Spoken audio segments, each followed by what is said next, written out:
A very good afternoon, friends. Myself is Swati Sharma. Today we are going to do the 14th part of the life story of Namdev ji. तो शुरू करते हैं. देखिए, one day Namdev ji was chanting the Lord's name. देखिए, एक दिन की बात है. नामदेव जी चैंट कर रहे थे, मतलब जप रहे थे the Lord's name, भगवान का नाम, in solitude. In solitude का मतलब होता है अकेले बैठ के. His hut caught fire. देखिए उसी दौरान क्या हुआ, उनकी झोपड़ी को आग लग गई. Some people came there to inform him about this. देखिए कुछ लोग उनके पास आए उन्हें ये इन्फॉर्म करने के लिए कि उनकी झोपड़ी को आग लग गई है. People took out whatever things they could save from fire to help him.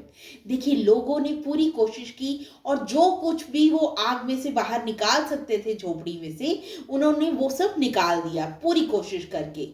When he reached home, देखिए जब नामदेव जी घर आए, he thought that even in the fire his Lord was there. तो उन्हें लगा कि आग लगी हुई थी उसमें भी भगवान थे, अग्नि में भगवान थे. He told his neighbors that my Lord has come. उन्होंने अपने नेबर्स को झोपड़ी में से चीजें बाहर निकालने से मना किया. उन्होंने कहा मेरे भगवान आए हैं. You are snatching away his food. तुम उनका फूड स्नैच कर रहे हो, उनसे फूड छीन रहे हो. Saying this, he threw the remaining saved things in the fire.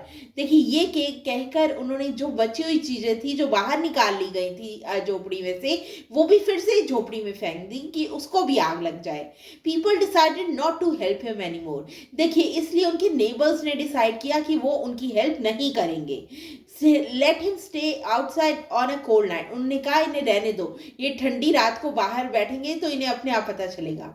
We had saved those things with so much difficulty. उन्होंने कहा नेबर्स ने कि हमने चीजें कितनी मुश्किल से इनकी बचाई थी. And he threw them back into the fire. And इन्होंने सारी वो चीजें फिर से आग में डाल दी. They did not know that nothing is rare for the one whose beloved is the Lord.